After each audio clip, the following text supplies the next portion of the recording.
फिर 138 इस last topic दिया हुआ issue of shares for cash. Rate वाला बता दो, वो समझ नहीं आया। अच्छा देखिए हमारे पास 138 पेज पर क्वेश्चन नंबर 8 लास्ट क्लास में कवर कराया था, दोबारा देखते हैं। क्वेश्चन में सर कैलकुलेशन दो हैं, एक प्रेफरेंस डिविडेंड की चलिए हम इक्विटी शेयर वाला मांग रहे हैं ना। और इक्विटी डिविडेंड की दो कैलकुलेशन है जी। ये ऑप्शन है इक्विटी डिविडेंड वाला। Yes sir. जो प्रेफरेंस शेयर है सर वो 3 लाख रुपए के हैं और 6% के डिविडेंड के हिसाब से 18,000 रुपीस डिविडेंड बनता है। हर साल हमने प्रेफरेंस शेयर्स वालों को 18,000 रुपीस डिविडेंड के देने हैं, लेकिन ये बात भी क्लियर करते हैं कि भाई प्रॉफिट नहीं हुआ तो डिविडेंड नहीं मिलेगा, कम हुआ तो कम मिलेगा। जितना लेकिन अगर आपको डिविडेंड नहीं मिला इस साल तो नेक्स्ट ईयर के लिए वो कैरी फॉरवर्ड हो जाएगा, क्योंकि क्यूमुलेटिव वाला प्रेफरेंस शेयर, क्यूमुलेटिव वाले प्रेफरेंस शेयर में अगर किसी साल डिविडेंड नहीं मिला तो अगले साल डबल मिलता, तो लास्ट ईयर का जो बचा हुआ वो इस अगले साल कवर हो जाता, ऐसा कॉन्सेप्ट होता है। ठीक है, अच्छा जी।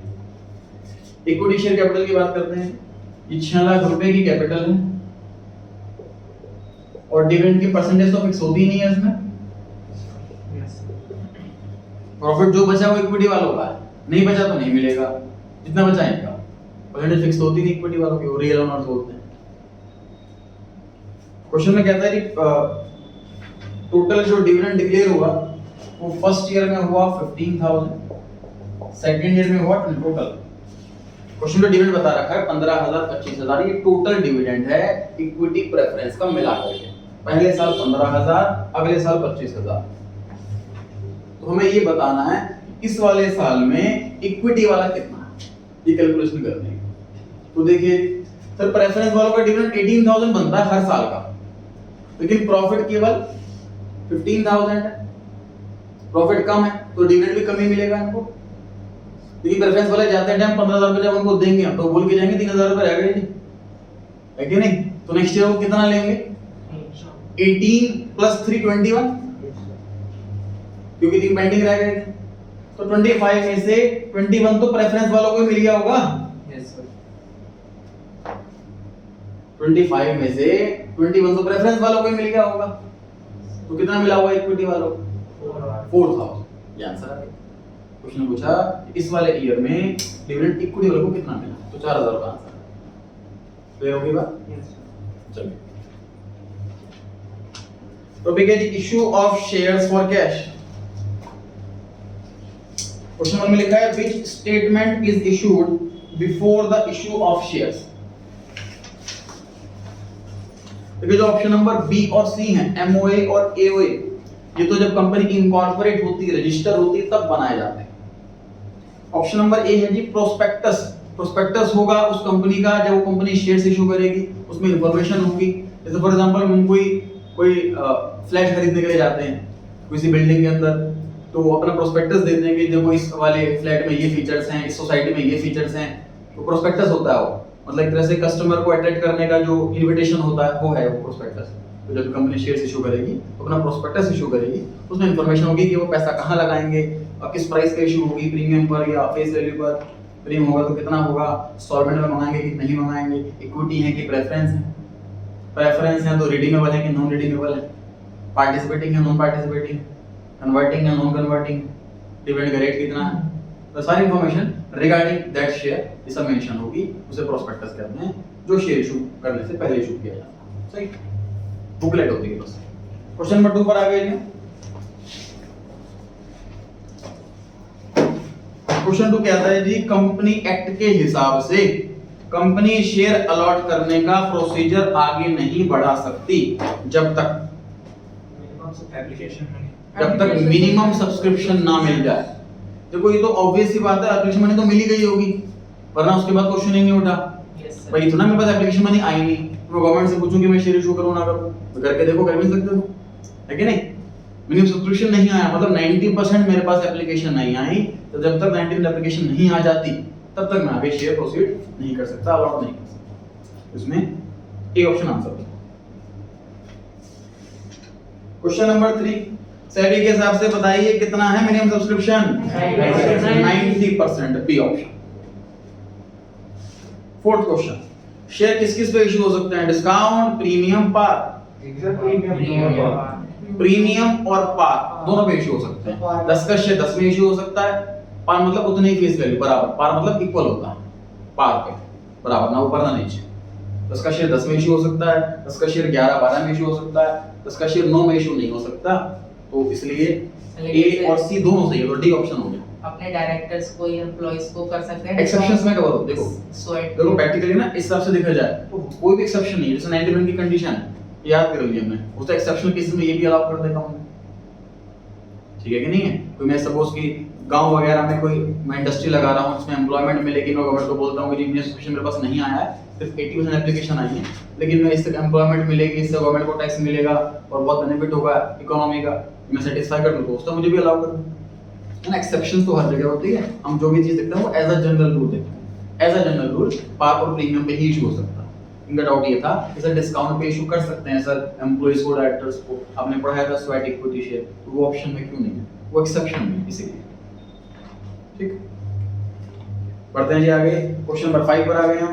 According to the companies act 2013 application must be at least dash of the face value, whereas as per SEBI application money must not be less than dash of the issue price.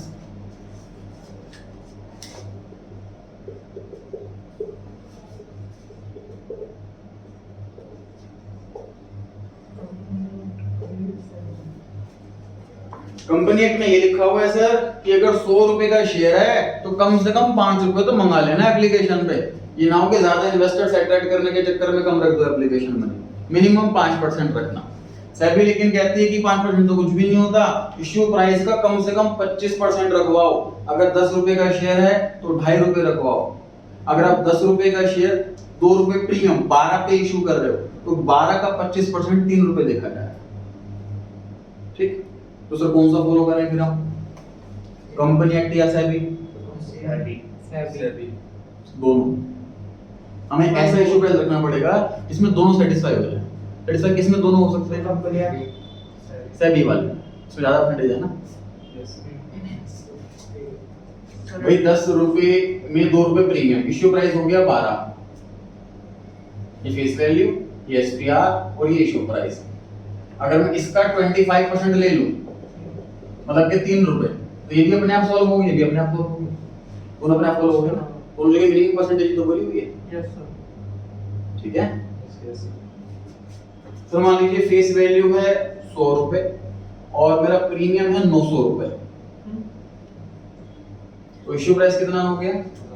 1000 रुपए। 25% इसका 250, 5% इसका 5 रुपए। ये follow करूंगा, satisfy ये भी हो गया। तो हमें हम अकाउंट में क्या करना है, ये चेक कर लेना है, पहले दोनों कलेक्शन करके देख लेनी है। हमारा एप्लीकेशन अमाउंट ऐसा रखना है तो सेटिस्फाई दोनों के दोनों पर। क्लियर हो गई जी बात? क्या हमें तो दोनों परसेंट याद रखनी है। कंपनी एक्ट के हिसाब से फेस वैल्यू का 5% है और सेबी के हिसाब से इशू प्राइस का 25%। ध्यान रहेगा? Subscription of shares, share allotment account. Sir share allotment account उन शेयर होल्डर्स को इंडिकेट कर रहा है जिनको हमने शेयर अलॉट कर रहे हैं, उन शेयर होल्डर्स को इंडिकेट कर रहा है जिनसे हमें पैसे लेने हैं। थर्ड एंट्री में जो एंट्री होती है share allotment to share capital, उसमें बेसिकली हम उन शेयर होल्डर्स को अपना डेटर बना लेते हैं, इन लोगों से पैसे लेने हैं। फोर्थ एंट्री में पैसे मिलते रहते हैं, हम डेटर कम करते रहते हैं। Bank to share allotment, bank to share allotment. तो शेयर अलॉटमेंट अकाउंट कौन सा अकाउंट हो गया सर? पर्सनल अकाउंट हो गया, क्योंकि वो शेयर होल्डर को रिप्रेजेंट कर रहा है। सर रिप्रेजेंटेटिव पर्सनल, पर्सनल में 3 कैटेगरी थी, नेचुरल, आर्टिफिशियल, रिप्रेजेंटेटिव। ये रिप्रेजेंटेटिव पर्सनल है, रिप्रेजेंट कर रहा है इन्वेस्टर्स को, शेयर होल्डर्स को, जिनको हमने शेयर्स अलॉट करे हैं। Means allotment for the money पैसे लेने। सर एप्लीकेशन तो नॉमिनल अमाउंट हुआ ना? Application allotment, first call, second call, seven call, कितने भी कॉल हैं सबके सब पर्सनल हैं, उन पर्संस को इंडिकेट करें जिनका पैसा आया हो। लेकिन एट द एंड जब कॉल का पैसा आ जाता है तो हमें उसको बैलेंस जीरो करना होता है, इसलिए बैलेंस जीरो कर देते हैं। Shares issued at a discount, इसके भी टॉपिक हुआ करता था, इसके भी क्वेश्चंस हुआ करते थे, लेकिन अब क्या लिखा हुआ है देखिए, सेक्शन 53 के हिसाब से कंपनी डिस्काउंट पर शेयर इशू नहीं कर सकती as a general rule, discount पर इशू नहीं कर सकती। इसकी कुछ एक्सेप्शन है, एक्सेप्शन देखते हैं क्या है। स्वेट इक्विटी शेयर पढ़ा था लास्ट क्लास में जी हमने, यस सर। अपने एम्प्लॉइज को, डायरेक्टर्स को सस्ते में शेयर्स इशू कर सकती है, वो एक्सेप्शनल केस हो गया।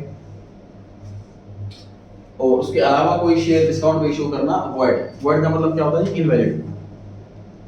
इंडियन कॉन्ट्रैक्ट एक्ट के टर्म है ये वॉइड। कभी कोई मूवीज में केस वेस देखा होगा वकील का, तो उसमें दिख रहा होगा कि ये जो केस है ये वॉइड है, वॉइड डिक्लेयर कर दीजिए इसको, ऐसा कहते हैं जज साहब। वॉइड मतलब इनवैलिड। ठीक है जी, पढ़ेंगे आगे। Shares issued at premium, the amount received over and above the par value, जो पार वैल्यू फेस वैल्यू से ऊपर जो पैसा मिलता है, जो ऊपर वाला पैसा होता है, वो कौन से अकाउंट में लिखते हैं उसको? Option number C, SPR, securities premium reserve. Question number 2, SPR को बैलेंस शीट में कहां शो करें, क्या लगता है आपको? ऑप्शन नंबर ए, ये हमने बनाई भी है बैलेंस शीट। Yes sir. दोनों रिजर्व मैचिंग, रिजर्व के अंदर ही लिखेंगे, ए ऑप्शन। थर्ड क्वेश्चन पर आ गए जी हम। एक कंपनी ने 20,000 प्रेफरेंस शेयर्स इशू करे हैं और 100 रुपए का एक है, 5% का प्रीमियम है।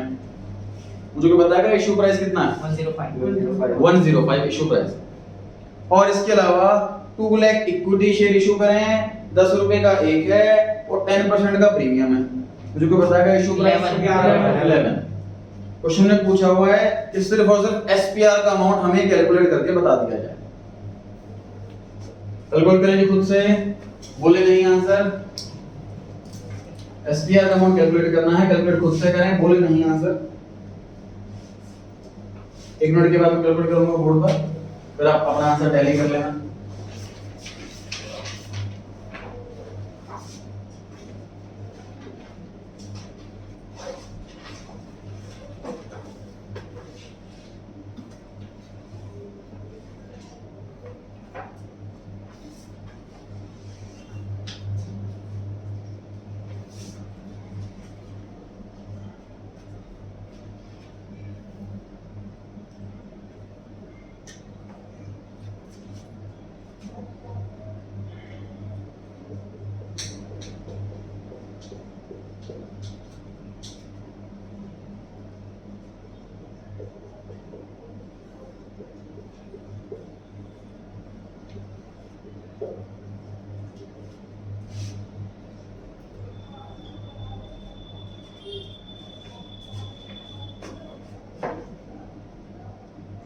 कैलकुलेट किया सभी ने? Yes sir. 20,000 प्रेफरेंस शेयर है, 5 रुपए पर शेयर, 1 लाख रुपए आ गया। Yes sir. 2 lakh equity share है, 1 रुपए का शेयर है, 2 लाख आ गया, टोटल 3 लाख रुपए आ गया। यस तो last option D option. Fourth question, मुझे बताइए प्रेफरेंस वाले एसपीआर का क्या नाम रखते हैं और इक्विटी वाले एसपीआर का क्या नाम रखते हैं? जो इक्विटी पे एसपीआर मिला 2 लाख और जो प्रेफरेंस पे एसपीआर मिला 1 लाख, तो इसको अलग अलग कैसे करते हैं, किस नाम से रखते हैं? सर परसेंट से करते हैं इसको। वो तो डिविडेंड की बात कर रहे हो आप, है ना? तो इसको आंसर है कि इसको सेपरेट नहीं करते, हम एसपीआर नाम का अकाउंट ही खोलते हैं, चाहे इक्विटी वाला हो, चाहे प्रेफरेंस वाला हो, चाहे डिवेंचर्स वाला हो। एसपीआर में हम सेपरेट नहीं करते कि रिजर्व किससे मिला हुआ है, हम मिक्स कर देते हैं तीनों का। सर मतलब रिप्रेजेंट नहीं करते कि ये प्रेफरेंस का हाँ, ये नहीं करते। नोट्स टू अकाउंट्स का भी नहीं। क्वेश्चन नंबर 4 पर आ गए जी हम। Section 78 of the companies act, इसके हिसाब से इनमें से किस काम के लिए हम एसपीआर को नहीं इस्तेमाल कर सकते? उसके लिए आपको 5 यूज पता होनी चाहिए, वो आप नीचे देख भी चुके होंगे अब तक।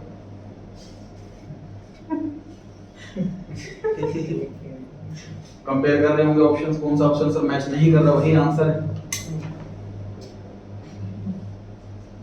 बी ऑप्शन, ए बी ए सी और डी में तीनों के लिए यूज कर सकते हैं हम, और बी ऑप्शन के लिए यूज नहीं कर सकते। क्वेश्चन नंबर 5 भी सेम क्वेश्चन है जी, फिर से चेटिंग कर लो फटाफट।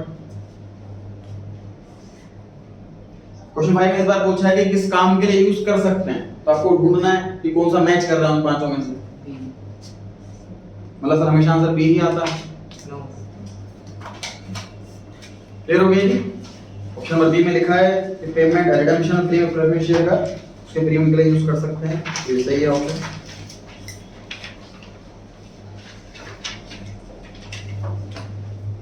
क्वेश्चन नंबर 6 पर आ गए देखो, सेम क्वेश्चन है सर, पेज पलटना पड़ेगा आपको बार बार। अच्छा नहीं, पीछे देख लोगे 7 के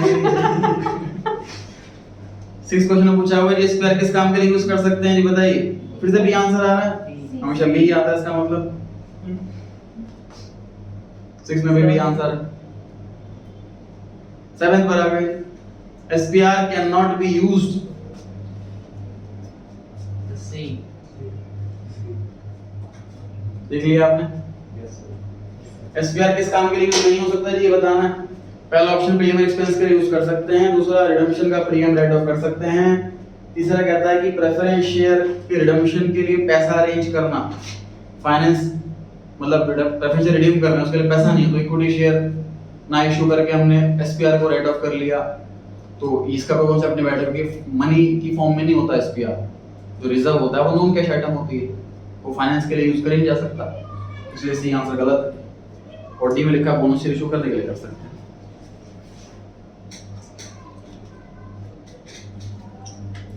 चलिए अब हम आ गए हैं 141 पेज पे, जो टॉपिक है calls in arrears and calls in advance. पढ़ेंगे पहला question. Yes, sir.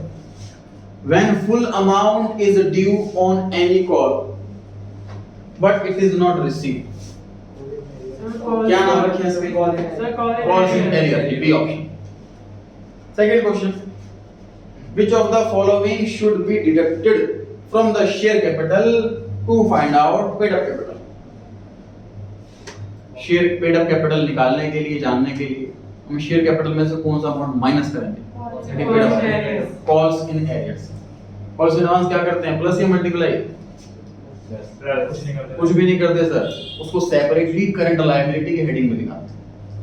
I repeat, calls in advance share से कोई लिंक नहीं है उसका। सर हमने जितना पैसा मंगाया उसी पे डिविडेंड देंगे, सामने वाले ने एक्स्ट्रा पैसा दे दिया तो किसी एडवांस पैसा लेना लायबिलिटी होती है, उसको अलग से दिखाएंगे करंट लायबिलिटी के अंदर। शेयर कैपिटल में ना उसे प्लस करेंगे ना माइनस करेंगे। समझ में आ गई बात? कॉल्स इन एडवांस बाकी गुप्ते के चैप्टर 1 करेंगे, इसके बाद उसमें सारी हेडिंग सारे आइटम्स याद करनी है आपको, कौन सी आइटम कौन से हेडिंग के अंदर आती है, और इसको दोबारा पढ़ेंगे फिर से। Calls in advance is a separate liability, current liability के अंदर आता है, और शेयर कैपिटल के अंदर called up capital minus calls in arrears, तो फाइनल जो बचा वो पेड अप कैपिटल। हमने फॉर्मूले भी किए थे क्वेश्चन इसके, है ना, जितना पैसा मंगाया माइनस कॉल्स इन एरियर्स तो फिर पेड अप निकलता है। क्वेश्चंस भी किए थे क्लास में इसके। अच्छा जी, तो इसमें भी कॉल्स इन एरियर्स आंसर आ गया। क्वेश्चन नंबर 3, क्वेश्चन नंबर 3 में पूछा हुआ है कि बैलेंस शीट में कैसे दिखाओगे कॉल्स इन एरियर्स को? A.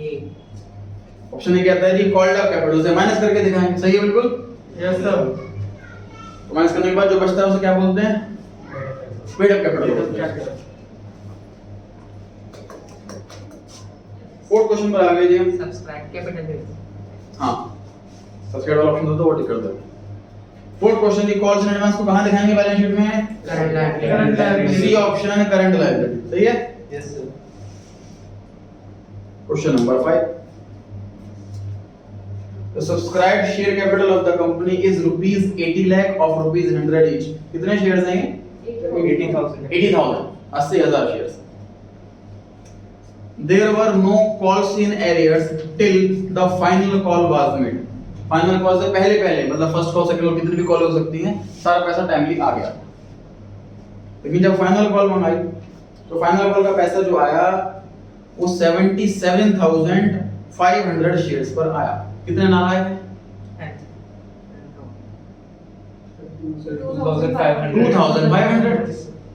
भाई टोटल 80,000 शेयर हैं, यस सर 80,000 शेयर्स हैं, अभी हम कैलकुलेट करके बताया था आप लोगों ने। तो सर कैपिटल 80 लाख रुपीस की है और 100 रुपए का शेयर है, इसका मतलब 80,000 शेयर्स हो गए। इसमें से कितने लोगों ने पैसा दिया, इसका मतलब कितने लोग नालायक हैं, 25 है ना। 2500 शेयर्स पर पैसा नहीं आया। आगे लिखा हुआ है जो कॉल्स इन एरियर्स है वो कितने रुपए है 67,500 रुपीस। क्वेश्चन में पूछा हुआ है कि फाइनल कॉल कितने रुपए की, ये बताओ। लगाओ जी दिमाग।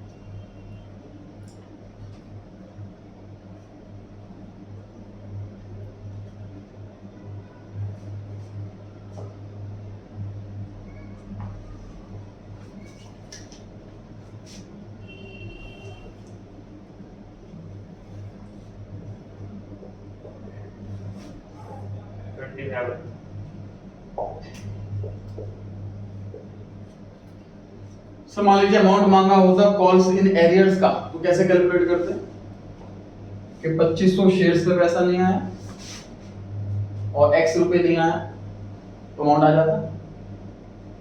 अब x से निकाल सकते हैं क्या आप? निकाल सकते हैं।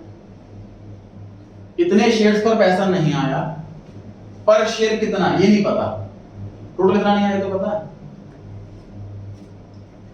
अच्छा ठीक है, सर मान लीजिए स्कूल की बात करता हूँ, स्कूल वाले कहते हैं कि 10,000 रुपए फीस नहीं आई इस बार बच्चों से, ठीक, और 50 बच्चों ने फीस नहीं दी,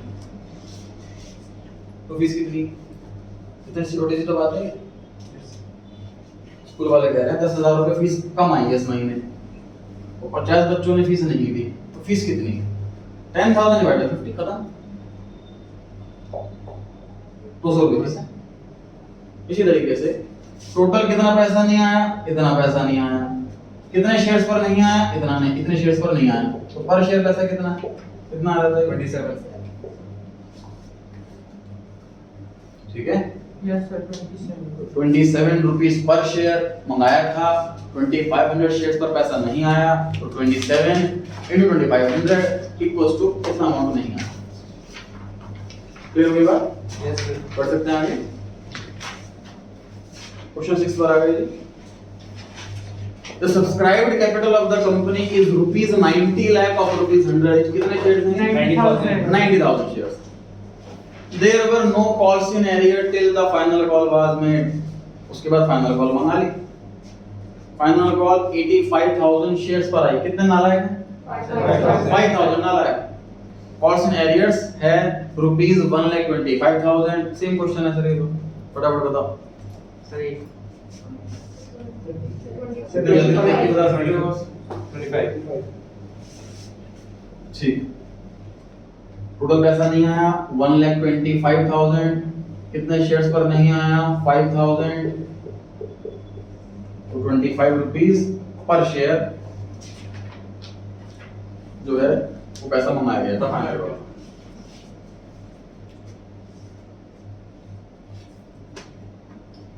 इस क्वेश्चन को और कुछ मुझे बताएंगे आप?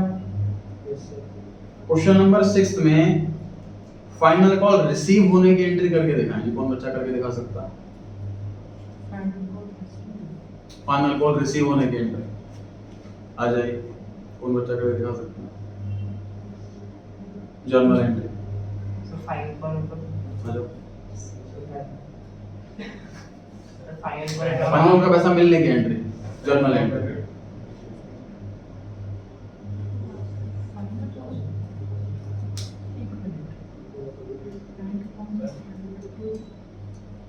बैंक अकाउंट डेबिट नहीं और लेनी बोर्ड पे रिटर्न।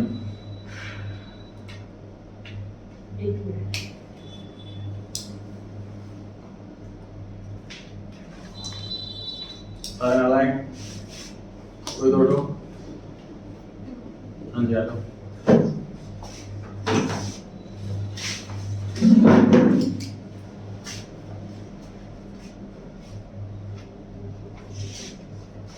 फाइनल कॉल का पैसा मिलने की एंट्री, तो इतना बाकी रह गया वो भी वो आप लोग देखो। एंट्री सिखा चुका हूँ, कैलकुलेशन सिखा चुका हूँ।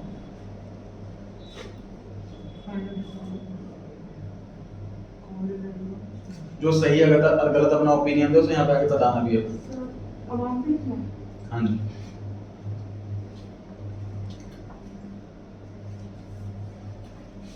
आगे जाकर वो बड़ी बड़ी प्रेजेंटेशन देनी, अभी तो एंट्री नहीं दे पा रहे हैं।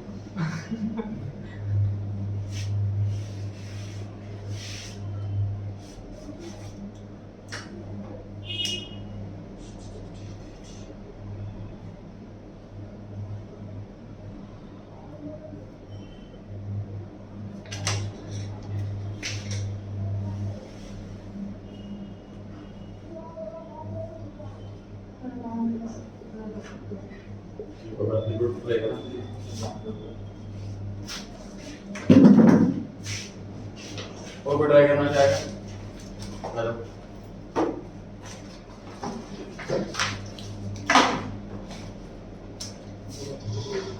हाँ।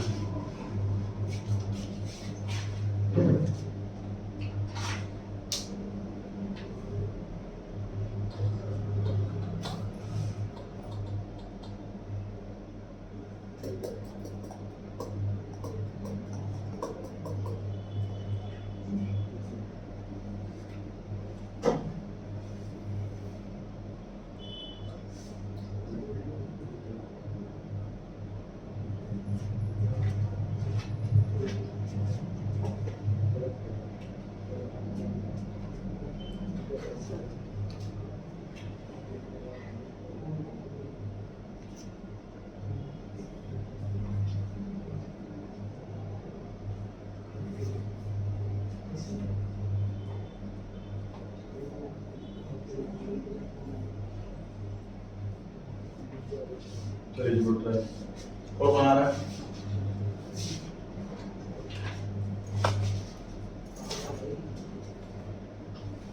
तो भाई कोई छोड़ो।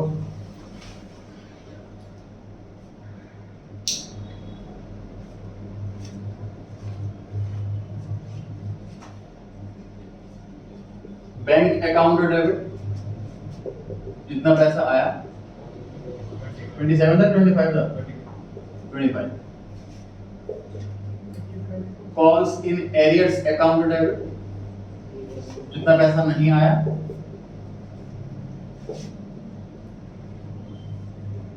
टू शेयर, अब इसका हमें नंबर नहीं पता कि कौन सी कॉल है, तो हमें सिर्फ फाइनल कॉल लिखना होगा। कितने शेयर्स पर पैसा मंगाया, ये इसका आंसर सही होगा। इसमें कॉस्ट इन एरियर्स मेंशन नहीं कर रखा, बाकी सही है। अमाउंट मुझे नहीं पता कितना का सॉल्व करके। इस वाले में तो क्या हुआ कि पैसा मंगाते time cost in arrears book नहीं कर सकते हैं, क्योंकि मंगाते टाइम हमें नहीं पता कितना डाला है। पैसा मिलते टाइम पता लगता है कि कितना डाला है, तो इसको यहाँ से उठा करके यहाँ डालना था, बाकी सही। फिर ये हो जाता 90,000, और ये शेयर से मल्टीप्लाई करना पड़ेगा हमें, है ना, पर शेयर अमाउंट से। 90,000 हो जाता। ये वाला पैसा मंगाने की एंट्री, फिर ये वाला पैसा आने की। क्वेश्चन को कैसे भी बन सकता है, ये नहीं कि जो क्वेश्चन मैंने बना रखा है कि इसमें ये चीज मांगे तो यही ऑप्शन एग्जाम में आएगा। इसमें हो सकता है कि फाइनल कॉल रिसीव करने की एंट्री कौन सी है ये बताओ, और 4 ऑप्शन में चारों एंट्री लिखी हो, ये भी हो सकता है। चलिए बढ़े जी आगे। Interest on calls in arrears and calls in advance. Interest पे पहले क्वेश्चंस भी हुआ करते थे कोर्स में, सिलेबस रिड्यूस होता रहता है हर साल, तो इंटरेस्ट के क्वेश्चन नहीं, 4-5 साल हो गए डिलीट हुए। इसकी सिर्फ कैलकुलेशन है, एमसीक्यू में ही है, मतलब सिर्फ थ्योरेटिकल है, रेट याद करना और एमसीक्यू में आंसर। मेरे क्वेश्चन एंट्रीज वगैरह नहीं है, बस रेट याद करना है कि कॉल्स इन एडवांस का रेट है 12 और एरियर का रेट है 10, मतलब कंपनी इंटरेस्ट देती ज्यादा है, लेती कम।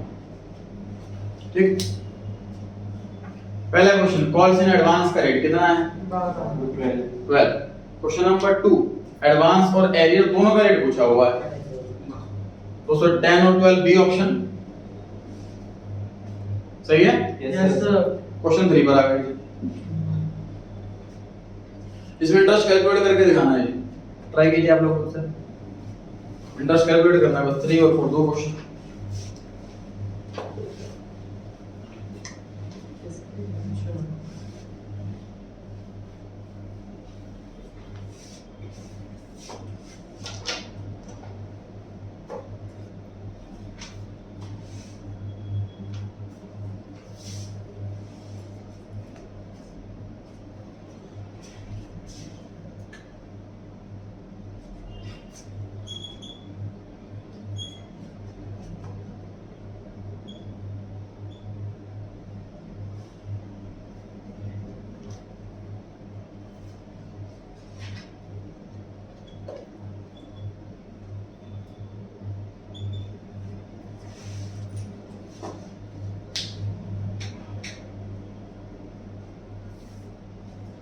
कैलकुलेट करें जी खुद से।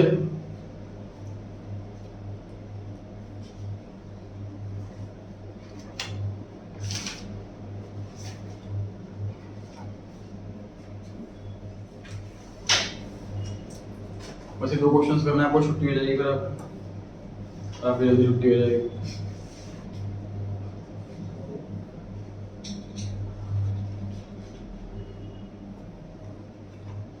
$5,000 शेयर्स हैं और हमने पर शेयर जो कॉल करी वो 50 रुपए की करी, तो पहले कैलकुलेशन इतना तो क्लियर हो गई कि 5,000 इंटू में 50 इतने रुपए पे इंटरेस्ट लेना है, जो इंटरेस्ट कैलकुलेट करना है वो इतने अमाउंट पे करना है, 5,000 इंटू 50। अगर रेट देख लीजिए और टाइम देख लीजिए। 3125 सही है, फोर्थ ट्राई करें आप, बाकी थर्ड पे लगे रहो।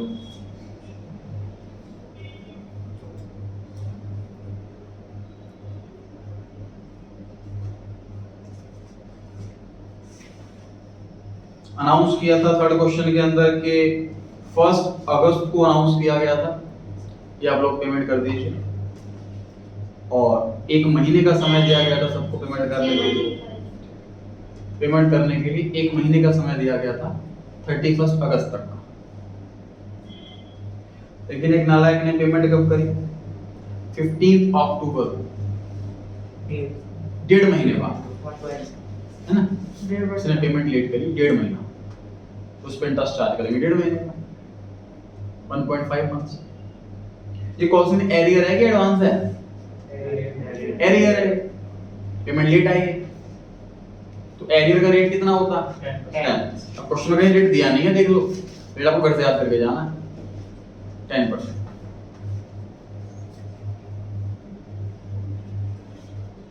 $5,000 शेयर्स हैं, multiply by 50 rupees per share, multiply by 10% rate of interest, and multiply by 1.5 divide by 12, 1.5 महीने। 3 का 3125 आ रहा है ना?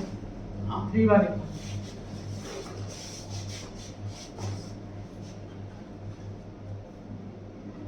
वो डाउट है किसी को थर्ड क्वेश्चन में? No sir. क्लियर हो गया पक्का अच्छे से? यस सर। मैंने बोर्ड पे कैलकुलेशन कर दिया, नोट कर लें। ऑप्शन ए आंसर आ रहा है थर्ड। फोर्थ को ट्राई करेंगे ऐसे। ठीक।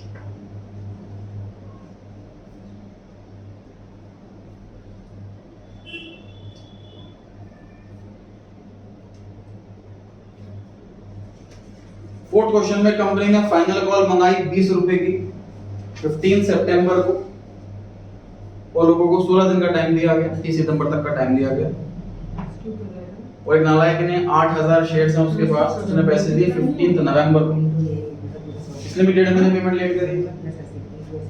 तो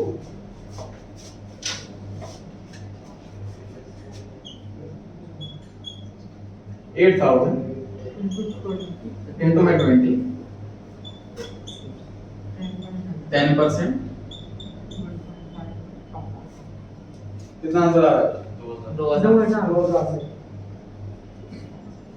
अब क्वेश्चन फोर्थ में मैं डेट चेंज कर रहा हूं, आप वो कैलकुलेशन पे चालू हो जाओ।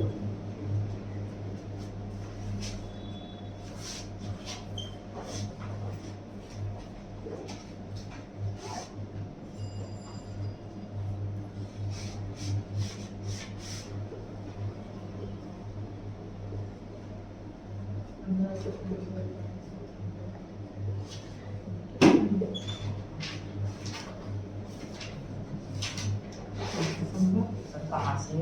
ये पेमेंट की डेट लिखी है मैंने फोर्थ क्वेश्चन में। उस क्वेश्चन में क्या डेट दे रखी है पेमेंट की? 15 नवंबर। तो उस 15 नवंबर की जगह अगर ये होती डेट, अगर ये होती, अगर ये होती, अगर ये होती, तो इंटरेस्ट ऑन कॉस्ट एरियर्स कैसे कैलकुलेट करते आप? ये होगा बस आपको वर्कआउट करना। सर फर्स्ट में तो इंटरेस्ट नहीं आया। So third में भी कैलकुलेट करो, सॉरी बताता हूं तुम्हें, पहले आप ट्राई करो, आएगा कि नहीं आएगा मैं बताऊंगा कैलकुलेट आपके करने के बाद।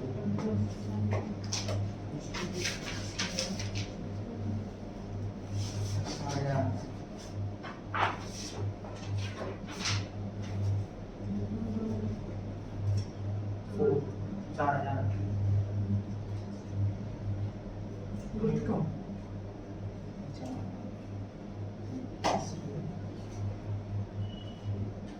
अपने पास रखें अपने आंसर्स चारों केसेस के, डिस्कस करते हैं वन बाय वन।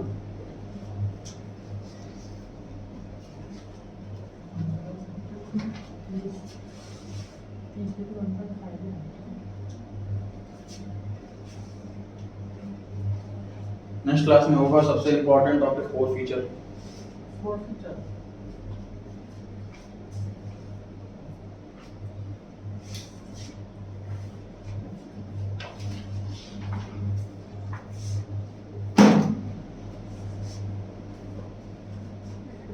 चारों केस कर लिए।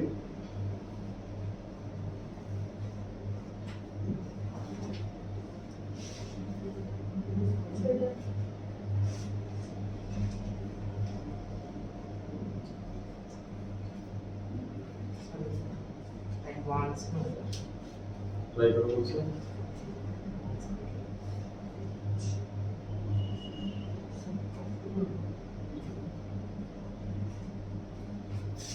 सर अनाउंसमेंट की गई थी 15 सितंबर को और लास्ट डेट है 30 सितंबर को, तो वो टाइम दिया गया 16 दिन का। पर्सन ने एक्चुअल जो क्वेश्चन में दिया था वो 15 नवंबर को दी थी पेमेंट, है ना। तो नोटिस करें हम जो इंटरेस्ट की कैलकुलेशन करते हैं वो लास्ट डेट से करते हैं। Yes, sir. ऐसा नहीं बोलेंगे सर 15 सितंबर को बोला था हमने, पैसे 15 नवंबर को आया, 2 महीने लेट है, 2 महीने का इंटरेस्ट लेंगे। हाफ मंथ तो इंटरेस्ट फ्री है वैसे ही, yes हाफ मंथ तो इंटरेस्ट फ्री है, yes तो जो लास्ट डेट है वहीं से इंटरेस्ट की कैलकुलेशन चालू करें। एक तो ये चीज नोटिस करने वाली बात है। पहले वाले केस में अगर पेमेंट सोर्स ने 15 सितंबर को ही कर दी तो क्या बात का इंटरेस्ट, कोई इंटरेस्ट नहीं लगेगा। पेमेंट इसने करी है 30 सितंबर को, वो भी with in free interest period करी है, कोई इंटरेस्ट नहीं लगेगा। पहले फोर्थ केस करते हैं। पेमेंट केस में सर 1 दिसंबर को, अक्टूबर पूरा, नवंबर पूरा, दिसंबर पूरा, 3 मंथ का इंटरेस्ट लगेगा।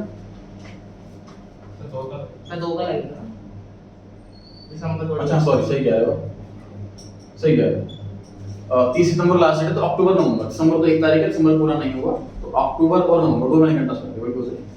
तो यहाँ पर 1.5 की जगह 2 आएगा,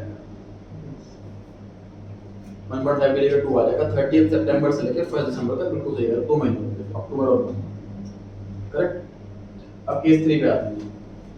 पेमेंट कर दी 1 सितंबर को, अनाउंसमेंट 15 सितंबर को हुई थी, मतलब उसने पहले से ही पैसा दे रखा है, कॉल्स ने एडवांस में एडवांस कितना महीने का, 0.5 आधे महीने का। पता कुछ सही है गलती है इसमें, 12 है यहाँ पे 10 की जगह 12 भी करना। Yes sir. Calls and advance का जो इंटरेस्ट का रेट है वो 10 नहीं है, 12 है।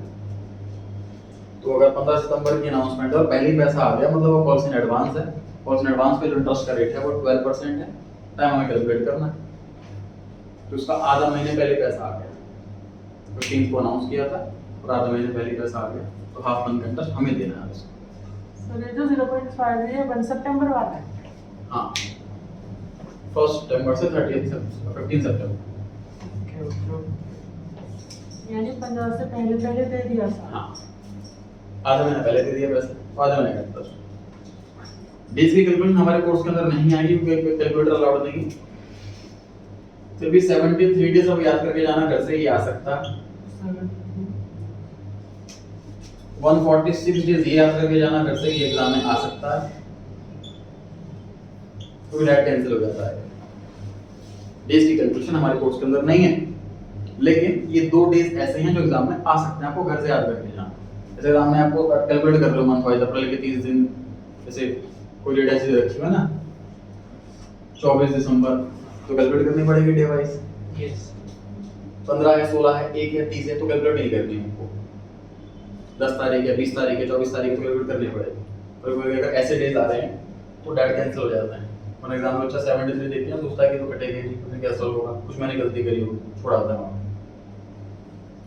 डेज कैलकुलेट कर रहे हो 146 के आसपास आके, तो लगता है कुछ गड़बड़ करी होगी तो कटेगी, तो डायरेक्ट कैंसिल हो जाता है 1/5 और 2/5। ये ध्यान रखना डेज।